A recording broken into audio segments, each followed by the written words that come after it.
amigos? ¿Cómo están? Bienvenidos a Perú 21 TV. Mi nombre es Mayra Calderón y vamos a hablar sobre la suspensión que ha tenido que realizar el Congreso para el debate del informe que plantea destituir a los integrantes de la Junta Nacional de Justicia. El presidente del Congreso, Alejandro Soto, anunció también que el Legislativo apeló la resolución del Poder Judicial que ordenó suspender el proceso contra la Junta Nacional de Justicia. Acordémonos que este informe, pese a que había una demanda cautelar del Poder Judicial que suspendía todo el proceso, el Congreso ayer dijo que se suspendía la sesión para hoy a las 2 de la tarde para la votación, pero las opiniones han estado bastante divididas, puesto que debería acatarse lo que ha ya dictaminado el Poder Judicial mientras se resuelve esta situación. Y sobre esta información sobre lo que viene ocurriendo en el Congreso y la Junta Nacional de Justicia, ya estamos conectados con el abogado constitucionalista Samuel Abad, a quien le damos la bienvenida. ¿Cómo está, doctor? Muchas gracias por la entrevista. Muy buenas tardes. Buenas tardes. Para usted, ¿cuál es la lectura que se tiene sobre esta suspensión? Hay opiniones divididas entre algunos legisladores, mientras que unos dicen, bueno, sí, esto, si nosotros seguimos adelante con la votación, es no acatar lo que ya ha dictaminado el Poder Judicial. Creo que ha sido prudente esta decisión de suspender esto hasta que se resuelva. Yo creo que sin duda, ¿no? Hay que saludar la decisión del Congreso de suspender cualquier procedimiento parlamentario vinculado a la remoción de los integrantes de la Junta Nacional de Justicia. ¿Por qué? Porque hay una medida cautelar. Cuando hay una controversia, y aquí se trata de una controversia en materia constitucional por la tutela de los derechos de los integrantes de la Junta, ellos acuden al Poder Judicial, tienen todo el derecho de hacerlo, presentan una demanda de amparo, solicitan una medida cautelar y la sala competente concede la medida cautelar y suspende el procedimiento parlamentario. En consecuencia, lo que quedaba en este contexto era que el Congreso acate la decisión, que puede apelar, tiene todo el derecho de apelar, lo cual no significa que no se ejecute la medida cautelar, y en el camino este procedimiento parlamentario no se lleva a cabo. Eso es saludable. ¿Por qué? Porque una democracia se caracteriza por respetar las decisiones judiciales. Eso es lo que distingue un Estado de Derecho de aquel que no lo es. Y por ello, acatar una resolución judicial por parte del poder del Estado y un poder tan importante como es el Congreso es sumamente relevante, sumamente valioso y significa que se está cumpliendo con la decisión cautelar, ¿no? Ya, eso es por un lado, doctor Abad, pero por el otro, los argumentos de fondo para este informe, para remover a los integrantes de la Junta Nacional de Justicia, para usted, ¿son valideros? Sin duda que no. En realidad, acá hay dos debates. Un debate sobre el debido proceso, que ya se ha discutido con intensidad y es el que ha recogido la medida cautelar, y un debate sobre el tema de fondo. Vayamos al tema de fondo. Son tres supuestas causales que se estarían imputando. El tema de la edad. Una integrante de la Junta Nacional de Justicia tiene más de 75 años y por tanto dicen que no reúnen los requisitos de permanencia. Esto no es exacto, no es cierto, porque en realidad ese requisito de la edad es para el acceso. Ella cuando jura el cargo y asume esta función lo hace por 5 años. ¿Por qué? Porque la Constitución establece que el periodo de nombramiento de los integrantes de la Junta Nacional de Justicia es de 5 años. Entonces no se puede leer la norma constitucional de manera aislada, hay que leerla en su conjunto, tal como ha ocurrido cuando, por ejemplo, la comisión especial que designó por concurso público a los integrantes de la Junta entendió que así era porque sencillamente le tomó juramento por los 5 años y porque así lo expresaron algunos integrantes públicamente de la Junta Nacional, de la Comisión Especial que eligió a la señora Inés Tello. En segundo lugar, el otro argumento es que no se presentaron dos informes oportunamente. Los informes sí se presentaron y el Congreso lamentablemente no ha regulado cuál es el procedimiento de presentación, no ha establecido plazos. Entonces no se explica cómo el Congreso ahora dice que han incumplido con presentar en el plazo establecido si no existe un plazo para hacerlo. Y finalmente el argumento del comunicado pues no tienen ningún sustento en realidad. Las instituciones se expresan a través de comunicados. Aquí había un asunto de interés público, como es garantizar la independencia de una entidad tan relevante como la Fiscalía, y es un comunicado de parte de una institución como lo ha hecho en otras ocasiones. Por tanto, no se justificaba continuar con este procedimiento por razones no solamente de fondo, sino también de forma, como lo ha reconocido la Sala Constitucional al decir, por ejemplo, que no se puede sancionar a una persona, no se puede destituir, remover a 7 integrantes de la Junta si las causales que justifican esa remoción no están claramente tipificadas. Ujú. Eso se llama legalidad, eso se llama tipicidad y eso es un elemento fundamental del debido proceso que no ha sido tomado en cuenta y que una sala integrada por 3 magistrados le ha dicho al Congreso que eso no está correcto, que existen indicios de que esto no es correcto y que por tanto no se puede esperar a la decisión final, sino que hay que adoptar una medida cautelar precisamente para evitar que ocurra una decisión que pueda conducir a una remoción y más bien suspender todo hasta que el proceso de amparo culmine, ¿no? Ahora, el otro argumento también que se habría manejado es que algunos miembros de la Junta Nacional de Justicia habrían tomado partido por Zoraida Ábalos. Y es por eso también que dicen, ¿no?, desde el Congreso, bueno, ¿qué hacen miembros de la Junta Nacional de Justicia metiéndose en el actuar del Congreso de la República cuando se sanciona a Zoraida Ábalos? Y ahora se dice lo mismo, ¿qué hace el Congreso metiendo las narices en la Junta Nacional de Justicia? ¿Qué opina usted de esta situación? Es un argumento que carece de sustento. ¿Por qué? Cuando el Congreso inicia una acusación constitucional contra la señora Zoraida Ábalos, ¿por qué lo inicia? Lo inicia porque estimaba que la interpretación que hizo la fiscal Zoraida Ábalos en ese momento, cuando ejercía el cargo de fiscal de la Nación, sobre la posibilidad de investigar a un presidente en ejercicio, era una interpretación equivocada. Es decir, para el Congreso la interpretación que asumió la señora fiscal Zoraida Ábalos era una interpretación equivocada sobre la posibilidad de acusar a un presidente de la República en ejercicio. Y esa interpretación es la que normalmente ha primado en realidad. Y además, la preocupación era que por un criterio interpretativo, un órgano político como es el Congreso no puede sancionar a una fiscal. Lo único que ha dicho la Junta Nacional de Justicia, con mucho respeto al Congreso, es que tome nota que la independencia de los jueces, la independencia de los fiscales, la autonomía de los jueces, la autonomía de los fiscales, implica no sancionar a alguien porque alguien, en este caso el Congreso, está en desacuerdo con el criterio de la Fiscalía. Uno puede estar en desacuerdo con el criterio de la Fiscalía, pero no eso no conduce a una destitución como ocurrió al final con la señora Zoraida Ábalos. El comunicado básicamente ha sido en defensa de la independencia, en la autonomía de instituciones como el Ministerio Público. En consecuencia, ahí no había ninguna afectación a la imparcialidad. ¿Por qué? Porque además, por el criterio que adopte un fiscal o un juez, no se puede sancionar a un fiscal o un juez. La Junta Nacional de Justicia no puede sancionar a un fiscal porque no comparte su criterio. Eso significa garantizar la autonomía y la independencia del criterio de los jueces y fiscales. Si no, imagínese, si el Congreso no comparte el criterio de un juez o de una sala, lo destituye.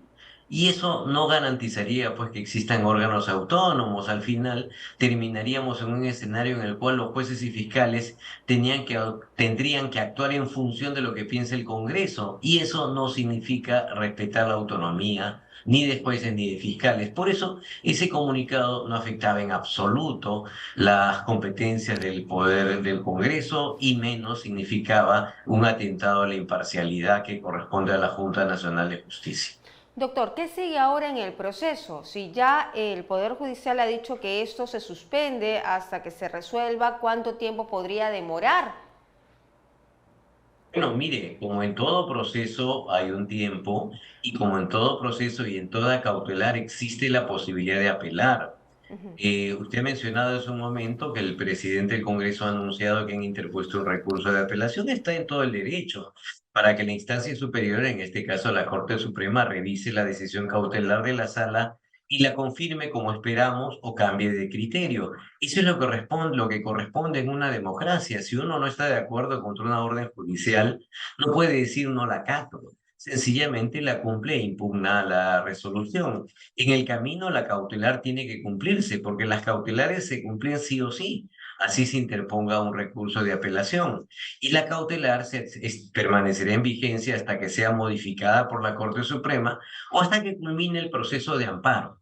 Porque precisamente la cautelar suspende provisionalmente la labor del Congreso en este procedimiento parlamentario hasta que culmine el proceso de amparo que terminará con una sentencia definitiva y que eventualmente podría terminar en el Tribunal Constitucional, ¿no? Bueno, vamos a ver cómo va la discusión entonces en ese sentido. Mientras tanto, se tiene que acatar lo que ha dictaminado el Poder Judicial. En efecto, si me permite, y Sí, la Junta ha sido muy respetuosa de las decisiones judiciales. Por eso el día de hoy no se ha personado al Congreso, pero no solamente el día de hoy. Recuerde usted que la fiscal de la Nación, la señora Patricia Benavides, presentó una demanda de amparo porque estaba en desacuerdo con las investigaciones que le estaban efectuando por parte de la Junta Nacional de Justicia, porque habían una investigación preliminar, un par de investigaciones preliminares y la señora Patricia Benavides presentó una demanda de amparo, obtuvo una cautelar que suspendió las investigaciones y la Junta acató. La Junta acató como corresponden las medidas cautelares. Eso es lo que ocurre en una democracia y es importante que las decisiones del Poder Judicial, así uno no las comparta, se acaten. Eso es lo que diferencia un Estado de derecho de un Estado que no lo es. muy bien. Muchísimas gracias, doctor Abad, por estar con nosotros, explicándonos su punto de vista sobre esta situación. Vamos a estar siguiendo muy de cerca qué es lo que sucede con ese tema y los miembros de la Junta Nacional de Justicia. Muchas gracias.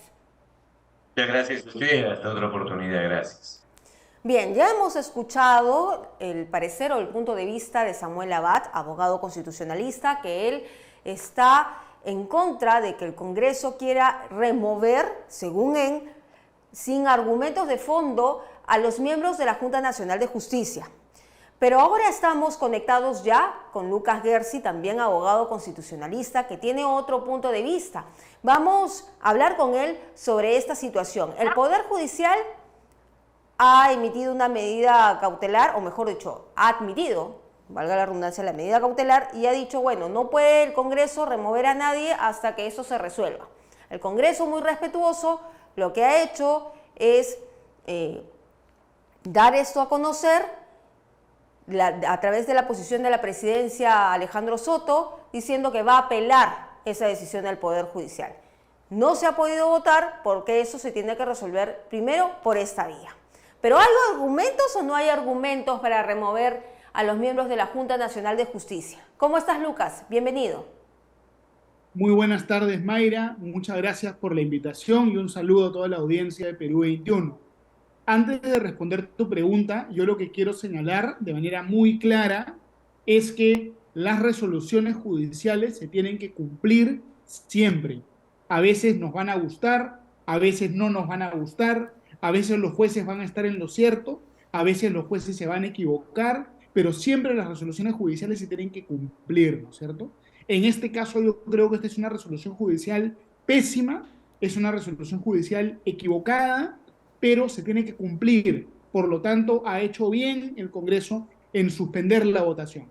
Si el Congreso entraba en rebeldía y quería votar igual y de repente nos destituía, pero en contra del Poder Judicial, eso iba a generar una crisis muy, muy grave y es muy bueno que el Congreso haya actuado con prudencia. Entonces, un primer punto, las resoluciones judiciales se respetan, ¿no es cierto? Punto básico del Estado de Derecho. Ahora bien, respecto del tema de fondo, lo que ha hecho el Poder Judicial es una barbaridad.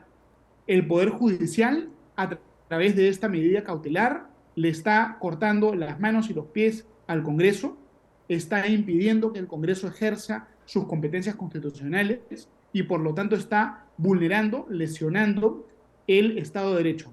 Ya han sido muchos casos, Mayra, donde el Poder Judicial ha interferido en las competencias del Congreso.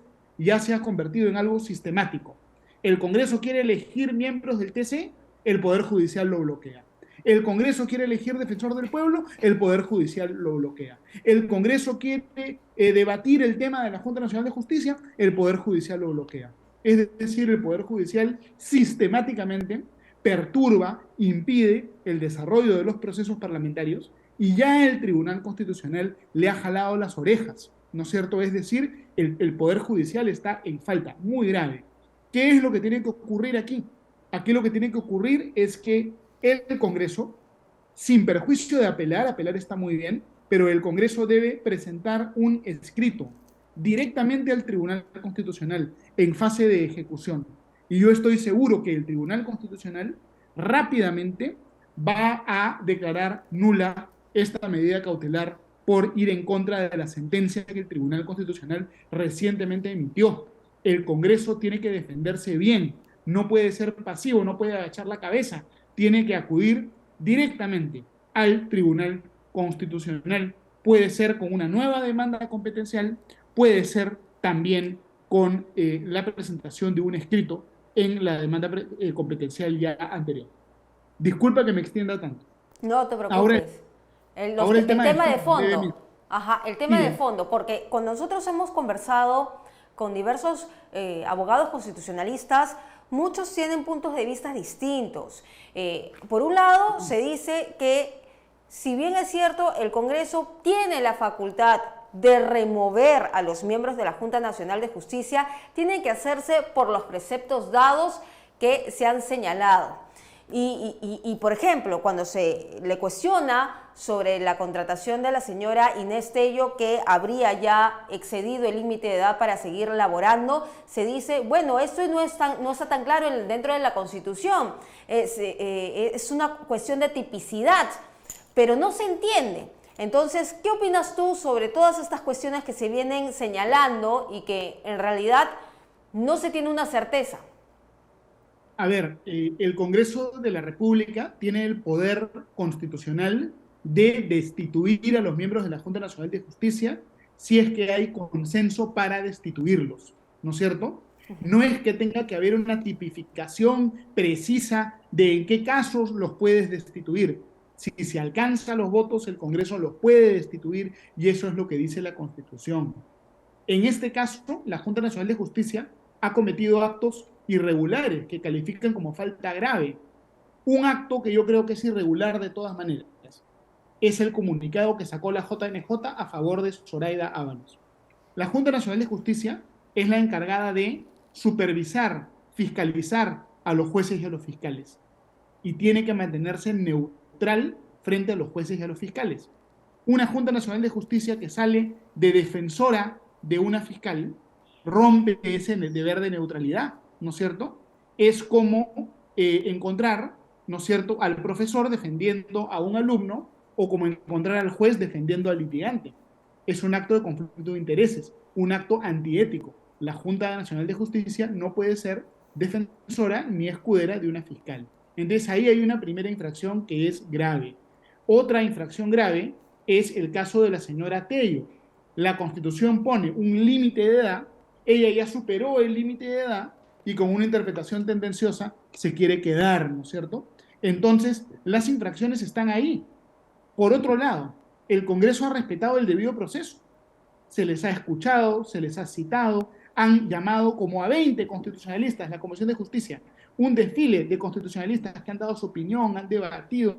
Entonces, este no es un procedimiento exprés, no es un procedimiento que lesione los derechos al debido proceso. Todos estos derechos se han respetado y además las causas graves están ahí. Y además, algo muy importante, Mayra, no es que una bancada o un grupito de congresistas va a decidir. Para tomar la decisión se requiere un consenso prácticamente entre todas las bancadas, 87 votos. Es decir, no es una minoría, un grupito pequeño de congresistas, se requiere un consenso amplio, ¿no es cierto? Si no hay un consenso amplio, no hay destitución, y así es como funciona nuestro sistema constitucional. Claro, y justamente nosotros anteriormente a la intervención tuya estuvimos conversando con el abogado constitucionalista Samuel Abad, y él decía, ¿no?, que el Congreso no podría, según su tesis, estar criticando a los jueces y fiscales por su decisión. No se le podría sancionar, no criticar, perdón, sino sancionar por sus decisiones. Si no, esto iría en contra de su autonomía e independencia. ¿Esto es así? Bueno, los jueces tienen independencia, los jueces tienen autonomía, pero dentro de determinados límites, ¿no? Los Por fiscales, ejemplo, el juez, en el caso de Zoraida Ábalos, por ejemplo. bueno, eso es algo que ya no está en discusión ahora, ¿no? El Congreso ya la destituyó a Zoraida Ábalos. Claro. Digamos, y los fiscales tienen un grado de autonomía, pero ese grado de autonomía tiene límites, ¿no? Tiene límites. Por eso es que cuando un juez o un fiscal va en contra de la ley, ese juez, ese fiscal comete prevaricato. Cuando un juez y un fiscal desconoce lo que ha dicho otro juez o otro fiscal, va contra el principio de cosa juzgada, eso también es una falta, ¿no es cierto? Entonces, no es que los jueces sean todopoderosos y estén por encima de las reglas, ¿no? Las reglas regulan a todas las entidades del Estado, incluyendo al Poder Judicial y al Ministerio Público. Y aquí ha habido un procedimiento perfectamente regular que forma parte de nuestra Constitución. Se le ha querido poner el mote de que es un procedimiento golpista, pero eso no es así. En un Estado constitucional, todas las autoridades se someten al control político, ¿no es cierto? Y si hay una autoridad que no genera confianza en el Congreso, en este caso, puede ser removida esa autoridad. Además, ¿no? Se ha dicho de manera falsa que el Congreso quiere capturar, tomar la Junta Nacional de Justicia. Eso es falso. El Congreso no nombra a los miembros de la Junta Nacional de Justicia. Si destituyen a estos, están ya los accesitarios que entrarían a ocupar su lugar y en todo caso, el 2024 vence el periodo de los actuales y hay que escoger nuevos a través de un concurso público que va a dirigir el defensor del pueblo. Es lo Muy que bien. señala la ley. Entonces, ¿qué es lo que sigue ahora, Lucas? ¿Qué es lo que continúa ahora? ¿Qué es lo que se espera? ¿Cuánto tiempo podría demorar ver la apelación del Congreso de la República y finalmente esto resolverse? Porque seguramente van a tener que ir al Tribunal Constitucional para que nuevamente siente un precedente. Claro, la apelación de la medida cautelar lo tiene que ver la Corte Suprema. Entonces, una sala constitucional de la Corte Suprema es la que va a definir este recurso de apelación. Y la verdad que este es un trámite que debería ser rápido, pero que en la práctica puede durar muchos meses, ¿no es cierto? Habría que pedir a la Corte Suprema que resuelva esto prácticamente de inmediato para no tener al país en suspenso, ¿no es cierto? La Corte Suprema debería estar resolviendo esto en máximo en 2 semanas, ¿no es cierto? Que sea rápido, que se pongan las pilas. En paralelo a eso, si yo fuese abogado del Congreso en esta materia, yo plantearía acudir directamente al Tribunal Constitucional a través de un escrito para que sea el Tribunal Constitucional el que declare nula esta medida cautelar por incumplir la sentencia recientemente emitida en un proceso competencial. Entonces, el Congreso se tiene que defender, ¿no? Y tiene que terminar esta pésima práctica de obstaculizar a través de medidas cautelares el funcionamiento de la democracia. Las medidas cautelares tienen que usarse con mucha prudencia, ¿no es cierto? Ya nos hemos acostumbrado que todos los procedimientos importantes del Perú se paren con medida cautelar, ¿no es cierto? No escojo defensor del pueblo, no escojo magistrados del TC, no escojo nada porque todo lo paro con cautelares. ¿Qué es lo que va a venir después? Que las elecciones nacionales de presidente de Congreso también lo van a parar con cautelares. La elección de un alcalde, gobernador regional, también lo paran con cautelares. Si el tema de las cautelares no lo ponemos bajo control, eso nos va a deteriorar nuestra democracia. Acá hay jueces que están erosionando la democracia con el uso abusivo de las cautelares, ¿no es cierto? Muy bien. Estos jueces, mira el daño que están haciendo, ¿no? Es algo que tiene que cambiar, definitivamente, ¿no? Hay otro tema. La Fiscalía ha iniciado investigación contra jueces que ordenaron suspender proceso contra la Junta Nacional de Justicia. La investigación tendrá lugar tras la denuncia presentada por Patricia Chirinos, congresista, que atribuye a los magistrados los delitos de abuso de autoridad y prevaricato. Bueno, es algo que tendrá que investigarse, tendrá que definirse, ¿no es cierto? Seguramente la denuncia que ha planteado Patricia Chirinos tiene como sustento que estos jueces no han tomado en cuenta, han desacatado la sentencia recientemente emitida por el Tribunal Constitucional, ¿no? Y los jueces podrían verse complicados penalmente, porque si bien en principio los jueces no responden por sus votos, hay algunos casos donde los jueces sí responden por sus votos. El juez que inaplica un criterio de observancia obligatoria, el juez que no aplica la ley o no aplica una sentencia que tiene que aplicar, puede eventualmente cometer prevaricato, ¿no? Entonces, podrían eventualmente estar complicados estos señores vocales, ¿no? Muy bien, muchísimas gracias Lucas por recibirnos, por darnos su punto de vista. Ya tenemos la contraparte aquí y vamos a ver qué es lo que sucede en las próximas semanas. Muchas gracias. Muchas gracias, Mayra. Encantado de estar con ustedes en Perú 21 y muy buenas tardes a todos. Buenas tardes. Bien, era entonces Lucas Gersi, abogado constitucionalista también, con otro punto de vista. Él dice que sí se está vulnerando las facultades y competencias del Congreso de la República, porque basta solamente que se tengan los votos en el Congreso para remover a los miembros de la Junta Nacional de Justicia, y que es probable que el Congreso, si plantea una buena defensa, vaya directamente al Tribunal Constitucional para que se haga respetar sus facultades. Nosotros vamos a regresar más adelante con más información.